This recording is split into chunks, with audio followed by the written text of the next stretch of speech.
Welcome back, ladies and gentlemen, to another edition of Civilization 6, coming at you with another special edition. And this time, it is a special edition wrapping up the Byzantine Empire. Once again, for the second time in as many first looks, we're not going to get all the way to the end of the game, simply because, I don't know if in this case, I don't think I screwed up that much. In the Gaul game, I definitely kind of screwed up a little bit, and I had one strategy, and I pivoted to try and embrace. I'm not going to go over that again. You guys heard that in the Gaul video. But anyway, in this video, it was more just, it turned into a bit of a quagmire, because I tried to play a kind of just embracing game with Byzantine. I thought, you know what, we'll get like 7 or 8 cities, and we'll build lots of the different kinds of districts and kind of try to do all the things. Because as I talked about in the first episode of this series, and extensively on stream, is these guys are a real weird kind of playthrough. And finding that fine line that you want to take, particularly if you're playing on deity and you've got a really high difficulty level, it's going to be difficult to do. If you're playing on lower difficulties, it's much more easy to just sit out and do all the things you want, and that's fine. But, like I said, a very interesting playthrough, because the Civ, basically this Civ, to sum it up, is a good, solid military Civ. And then they have the ability, if you fold in a religion, to make them, if you properly use it, a really good to even, like, say, very good military Civ, I would say. They're not like elite top level. They're probably a 4 out of 5 if you do them right. Not quite a 5 out of 5, I would say, but really, really quite good. And there's an enjoyable game there, particularly if it's the kind of game that you enjoy. They have, they could spit out some free units. Obviously, they've got a really fun Dromon unit if you like to play naval games. They have a really very interesting, unique unit here in the Tagma, which can provide the combat strength to adjacent units. So, you can kind of fold that in and get lots of free ones with the Hippodrome. The whole heavy cavalry thing is really cool. And then, of course, the taxi ability, when you start flipping the other civilizations' holy cities. So again, you start to add up all those things, and it turns them into a really good, solid domination Civ. But here's the problem, is you have to figure out that line, because if you're playing a military game, you need 3 things. And I've said this many, many times. If you are playing a military game, you need 3 things no matter what. You got to get your encampments built so you can get great generals. You need to have campuses so you can get your science up, because you don't want to fall behind in science, because if you're getting out-teched, particularly on higher difficulties, it's easy to get out-teched if you're not getting your campuses down. Then you're going to be sending in worse units than the ones that you're trying to fight. And then, of course, if you want to build a military big enough to actually take out your opponents, certainly on higher difficulty levels, you're going to need a big army. And so you need commercial hubs, so you have gold to pay for it. And, obviously you want trade routes and stuff. So you need 3 different districts, as we talked about. But here's the problem. You also need a holy site, at least one, to get your religion. Now, obviously, if you wanted, you could just get one holy site in your capital, put it down. You get that bonus great profit point.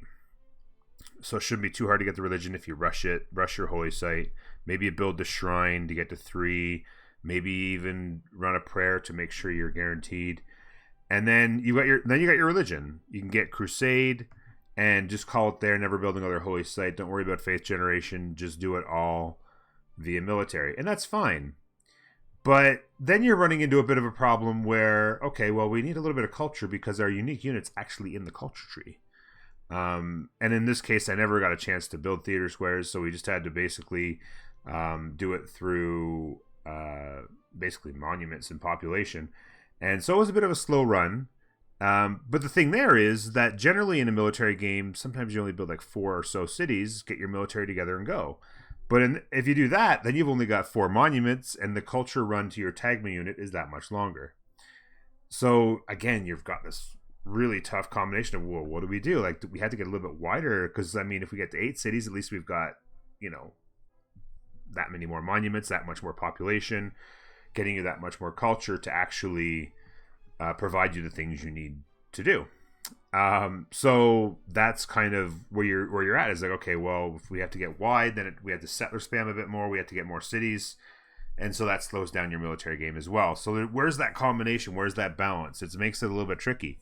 And then, of course, we've talked about 5 different districts, and we still haven't mentioned the unique district, which is the Hippodrome. And that is really nice to build. And where you can see here in the capital, we were about to build one, and we were going to spit out a heavy cavalry unit. That's great, build the Hippodrome, but I mean, how high the population are you going to need, right? I mean, you still got to build your government plaza. Like, where do you get these districts all going? You can see in here, I'm just finishing off the harbor here. It's turn 147. The city finally got to pop 10. I have my 3 districts down. Now I'm going to get a commercial, like a gold generating district, commercial hub, harbor, whatever. But then it's like, okay, well, great. Turn 147. So if you build commercial hubs, you can't do other things. So it's a really crazy balance. And in my game, it got to the point where I couldn't figure out a time to get encampments built. I was like, I got to get science, got to get some commercial. I was running out of money early on, as you guys saw. I can't get encampments down. And then I don't have a great generals. I can't seem to get going.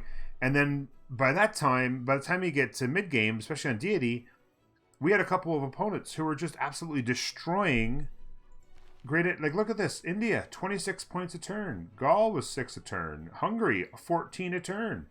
France, 10 a turn. I mean, I'm at 9 a turn just trying to get some encampments down. I'm just doing everything I can to build the buildings and get all the things done. But it's like I got to run some projects to keep my gold up. I've got some of these buildings coming online, but it's just like, what do you do? Like, so it's a weird balance is what I'm saying. All right. Now, the reason I decided to not bother going ahead, I'm going to wrap this up here in a couple minutes, is I could win this game. I mean, you could pivot to any game. I'm winning in science. I'm winning in culture. We have tons of faith generation. We're in the Renaissance era, running monumentality. I could easily be spamming out builders right now. I just kind of lost track of that. You could transition to any victory you wanted right now and get the win. Even on Deity Difficulty, like I said, I could just delete all these units and just make peace out and just end it. Or you could keep going with the game, and I could have done that, but it is painful because I was choosing to play a game where I didn't take over cities. I was just doing a crusade to, like I said, not take land, but push my religion on people. But by the time you get wide, get 8 cities, do a war up here, I don't even have great generals, but at least get the money and get the science to have a good enough military to take people down.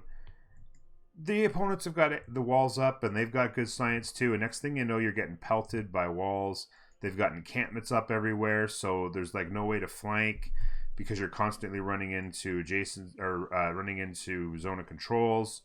And you're getting hit by the walls, and your units are having to try and heal and back out and heal again. It's just insane. And there's so much micromanagement, and I didn't have my mind set for that. Now, I could easily, as you can see here, I've got these 2 cities flipped. I was thinking I was flipping their holy city, but then I was like, it didn't happen. So then I looked and I saw this. So I'm like, okay, Stonehenge is back here. That must be their holy city. And I'm like, now I got to forge my way past this city, past this. I could have flanked in through here, flipped that city. There's some farms to heal up on. But then it's just another city with walls. And then another city with walls. And then it just was like, I didn't have my mind around that. It turned 147. The game was just, like I said, I could easily start taking these cities out. I mean, have such a massive military. I could just blow these cities up in a heartbeat. I'd just build some. I could easily just build some whatchamacallits, artillery. Well, I guess bombards. Build bombards, turn them into artillery, take the cities down. I got the science. It's no problem. But it's just the game has just turned into a quagmire, and I just didn't have the thoughts. And then here's the other problem with my idea. And I wanted to show you this. So I brought a bunch of units over here to Paris. They don't have much of a military.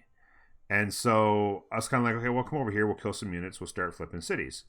Well, I've been over here in this realm, if you will, for like 5-6 turns, and I still haven't seen a unit anywhere near my guys.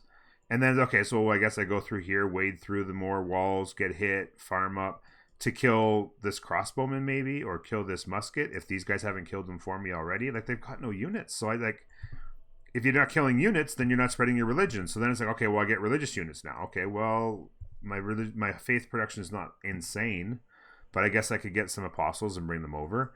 But then you're just playing a regular religion game, right? So it becomes a situation where sometimes the military is too strong, there's too many walls, or sometimes there's no units to kill, and you can't spread your religion, which is the case here.